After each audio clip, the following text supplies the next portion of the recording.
మీరు ఇష్టం ఉన్నట్టుగా 400, 500, 800. మొన్న అదేంది మొన్న ఓజీ సినిమా అప్పుడు కూడా టికెట్ ₹1,00,000, టికెట్ 10,000, 5,000 కొన్నోళ్ళు కూడా ఉన్నారు. నా ఫ్రెండ్ సర్కిల్లో కూడా కొంతమంది కొనుక్కున్నారు. కొంతమంది కొనుక్కొని ఏంది ఆ విశ్వనాథ్ థియేటర్లో, కుక్కట్పల్లిలో అనుకుంటా, విశ్వనాథ్ థియేటర్ది కూడా ఇన్సిడెంట్ వచ్చింది. 1400 కెపాసిటీ ఉన్న థియేటర్లో 4,000 మంది పోయి కూర్చున్నారంట. ఒక నియంత్రణ అనేది లేదు, ఒక సెక్యూరిటీ చక్కగా లేదు ఆడ, ఒక మేనేజ్మెంట్ కూడా చక్కగా లేదు. మరి ఇన్ని పైసలు కట్టుకున్న వాళ్ళు సినిమా చూసిండ్రా అంటే అది కూడా లేదు. అది ఏం పిచ్చో అర్థం కాదు. మరి ఫ్యాన్స్కి అన్నాన్ని వేలు పెట్టుకొని పోయి ఆడ చూసే అంత ఏమున్నది కూడా తెలియదు. సినిమా ఓకే బాగానే ఉన్నది, హిట్ అయింది, వాళ్ళకి రావాల్సిన కలెక్షన్లు ఏవైతే ఉన్నాయో అవి వచ్చేసినాయి, వాళ్ళందరూ బాగానే ఉన్నారు.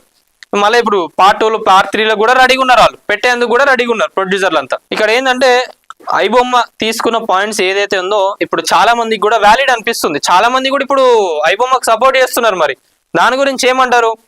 ఐబొమ్మ ఏమని చెప్తుంది అంటే, నాకు ఇది చాలా గమ్మత్తు అనిపించింది ముచ్చట. 5 కోట్లకు మంది సంబంధించిన డీటెయిల్స్ మా దగ్గర ఉన్నాయని చెప్పి ఐబొమ్మ చెప్పడం జరుగుతున్నది. మీరు ఎందుకు భయపడుతున్నారండి? పోలీసు వాళ్ళు నాకు అర్థం కాదు. పోలీసు వాళ్ళైనా, మీ సినిమా ఇండస్ట్రీ వాళ్ళైనా, ఎవరెవరు ఎట్లాంటి కథలు చేసిండ్రో వాళ్ళ చిట్టాలు మా దగ్గర ఉన్నాయి అవి అని చెప్పి చెప్పడం జరుగుతున్నది. 5 కోట్ల మందికి సంబంధించిన డాటా రిలీజ్ చేయనియండి, ఏమైతే అది తెలుస్తుంది కదా ఎవరు కరెక్ట్ ఉన్నారో లేరో అని. నిజంగా 5 కోట్ల మంది తప్పులు చేసే ఉంటే 5 కోట్ల ఇప్పుడు సినిమా చూడడం ఏదైతే పైరసీ సినిమా చూడడం నేరం అని ఉన్నది.